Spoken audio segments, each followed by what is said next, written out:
अस्सलाम वालेकुम गाइस, मैं हूं आपका दोस्त मोहम्मद अली और आज मैंने फिर डॉक्टर बिलाल खान से रिक्वेस्ट की। मैंने कहा यार आज आप थोड़ा फिर हमें टाइम दें, क्योंकि लास्ट टाइम तो हमने डॉक्टर साहब के साथ सेशन किया था, उसका टॉपिक था हमारा कि हम घर के अंदर रहते हुए कोई ऐसी इक्विपमेंट्स यूज़ करें जो घरों के अंदर चीज़ें इस्तेमाल होती हैं और उनको यूज़ करके हम अपनी हेल्थ के ऊपर काम करें, अपनी बॉडी फिटनेस के ऊपर काम करें। तो डॉक्टर साहब ने एक जिसके अंदर बड़ी प्रोमिनेंट चीज़ बताई थी, वो बताई थी घर के अंदर इस्तेमाल होने वाली पानी की बोतलें। तो पानी की बोतलें इस्तेमाल करके हम अपनी पूरी जिम कर सकते हैं। ये हमारा लास्ट वीडियो था, जिसने नहीं देखा वो वापस आकर दोबारा देख ले। तो आज का जो हमारा डॉक्टर साहब से टॉपिक है वो हम डिस्कस करेंगे सनलाइट के ऊपर। कि आजकल जो है वो सनलाइट थोड़ा सा अच्छी लग रही है तो लोग सरेआम धूप में बैठना पसंद कर रहे हैं और मज़ा भी आता है बॉडी को, विटामिन डी के लिए अच्छा है, एक आम सी बात मशहूर है।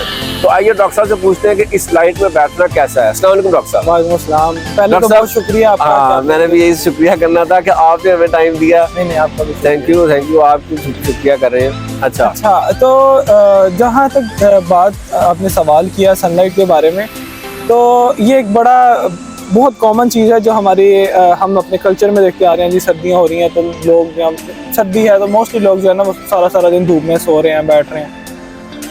तो अच्छा, इसके अलावा मैंने आपको ये बताना था, जब हम पहले भी बैक स्विच बात कर रहे थे तो वो भी यही था कि देखिए सनलाइट जो है ना उसके फ़ायदे बहुत ज़्यादा हैं, लेकिन जो सबसे मेन फ़ायदा है ना वो ये है कि वो आपके मूड स्विंग्स को बेहतर करती है। मूड स्विंग्स बेहतर करती है। फिर आपका सर्केडियन जो रिदम है ना उसको वो बेहतर करती है। देखो मुश्किल ना लाएंगे ना। अच्छा, सर्केडियन रिदम के बारे में मैं आपको ये बताता हूँ। ये असल में ये एक प्रॉपर 24 आवर्स का हमारा बॉडी का इंटरनल साइकिल है, ठीक है। इसके अंदर हमारे मूड स्विंग्स आते हैं, इसके अंदर हमारा स्लीप साइकिल आता है, इसके अंदर हमारी डाइजेशन आती है, इसके अंदर हमारे हार्मोनल चेंजेस आते हैं। जब हम एक प्रॉपर साइकिल मेंटेन रखते हैं ना तो वो एक ऑटोमेटिकली हम बहुत ज़्यादा अच्छा फील करते हैं। अच्छा, जहाँ तक बात आ गई अब सनलाइट में कितनी देर बैठना चाहिए या क्या करना चाहिए, तो जो 10 से 15 मिनट की सनलाइट है ना वो इनफ रहती है। अगर आप 3 से 4 दफ़ा एक हफ्ते के अंदर, मतलब 3 to 4 times in a week अगर आप सनलाइट का एक्सपोजर लेते हैं 10 to 15। एक मिनट, मुझे समझ नहीं है कि आप ये कह रहे हैं कि एक हफ्ते के अंदर टोटल 10 से 15 मिनट काफ़ी है? नहीं, हर रोज़ के 10 से 15 मिनट, मतलब एक दिन के। तो अगर आप बस, हाँ जी, तो ये तो हमारी आवाम, तो मैं खुद भी अपनी बात करूं, आवाम को क्या ब्लेम करना है। मैं खुद भी घंटों बैठे रहते हैं, सारा दिन धूप में। इतवार वाले दिन तो काम ही कोई नहीं होता। नहीं, ये असल में एक अच्छी चीज़ नहीं है। जो धूप का हमें फ़ायदा हो रहा होता है ना वो अर्ली मॉर्निंग हो रहा होता है या अर्ली नून, 11 बजे के बाद से लेके जो मिड नून तक जहाँ तक चलता है, वहाँ तक जो सनलाइट का एक्सपोजर है वो अपने पीक पे होता है और उस टाइम कोशिश ये करनी चाहिए कि उस सनलाइट में ना निकला जाए। अच्छा जी। और इसके अलावा आप जहाँ तक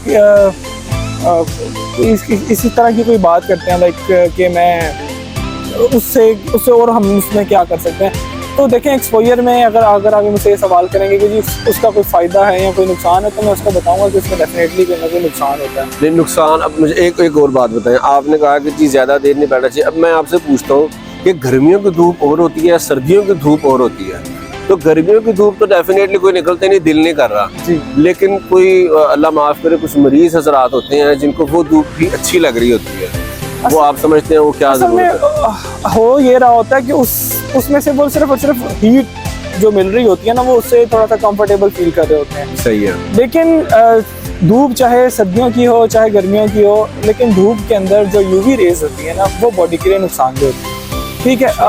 बहुत ज़्यादा इलेक्ट्रिक अप्लायंसेज और ये धुआं, पोल्यूशन, इन सब चीज़ों की वजह से जो हमारी ओजोन लेयर है वो पहले ही बहुत ज़्यादा डैमेज है। बिल्कुल।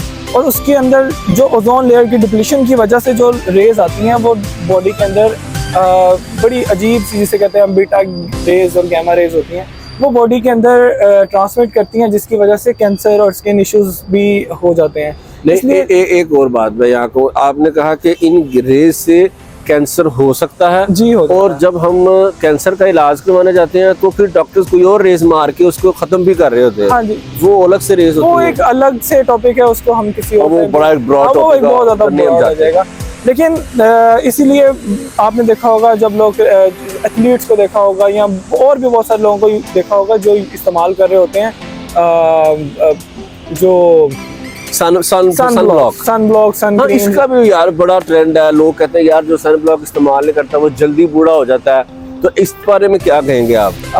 जो एक्सेसिव जो रेज है ना या एक्सेसिव सनलाइट है वो क्या कर रही होती है, वो आपकी बॉडी के अंदर की जो हार्मोनल चेंजेस है ना उनको डिस्टर्ब कर देती है। सेरोटोनिन एक हार्मोन है जिसका काम है कि वो बॉडी के हार्मोन्स को या स्किन की इलास्टिसिटी को साथ में उसको मेंटेन रखता है। लेकिन वो बहुत ज़्यादा एक्सेसिव धूप की वजह से आपने देखा होगा बहुत ज़्यादा लोग, मैंने एक वीडियो इस तरह की पहले देख रखी थी और उसका पूरा एक रिसर्च आर्टिकल था कि एक पर्सन एक ही उसका टाइम था ऑफिस जाने का या उसका एक ही सेम रूट था, वो उस रूट पे जाता था और उसके जब वो सुबह जिस रूट से जाता था तो उसके राइट साइड के ऊपर सनलाइट पड़ रही होती थी। अच्छा। और जो उसकी राइट साइड है वो मतलब लेफ्ट साइड पे धूप है और राइट साइड पे ठीक है। तो ओवर द लॉन्ग पीरियड, मतलब ऐसा नहीं होता 1-2 दिन में हो जाता, लेकिन it's been a very long year. तो उसका आधा डिफरेंट हो गया। हाँ, उसके जो जिस साइड पे धूप पड़ती थी वहाँ पे एक्सेसिव धूप रहती थी, वहाँ पे उसकी झुर्रियाँ थी, रिंकल्स थे काफी ज्यादा। अच्छा। हाँ जी। और मैं इस बात को मानता नहीं था, मैंने कहा यार ये कैसे हो सकता है। नहीं, इसी वजह से लोग सन ब्लॉक यूज करते हैं ताकि उन रेज को ब्लॉक किया जाए। तो सन ब्लॉक यूज करना चाहिए।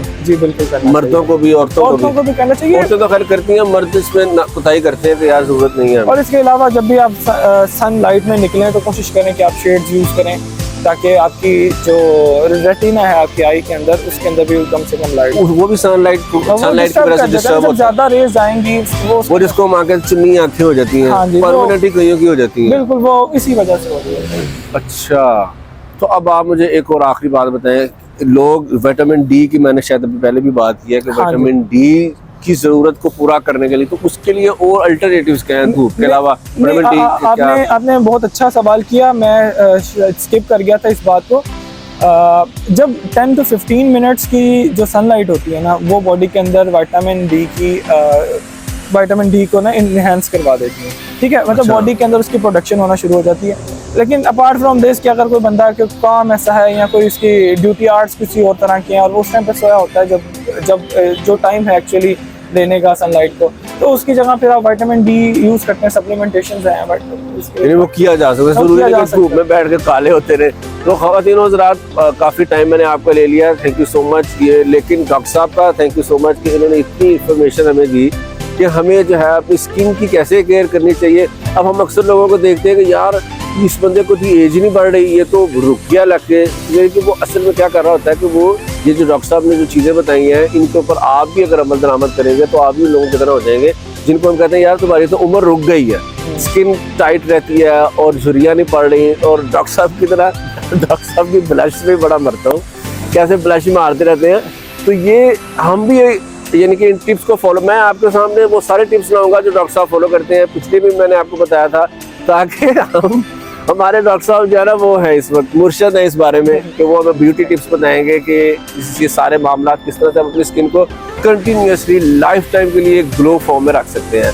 थैंक यू सो मच आपका, उम्मीद है आपको इस वीडियो में भी मजा आया होगा। इसको लाइक करें, सब्सक्राइब करें, शेयर करें। मिलते हैं नेक्स्ट वीडियो में। अल्लाह हाफिज।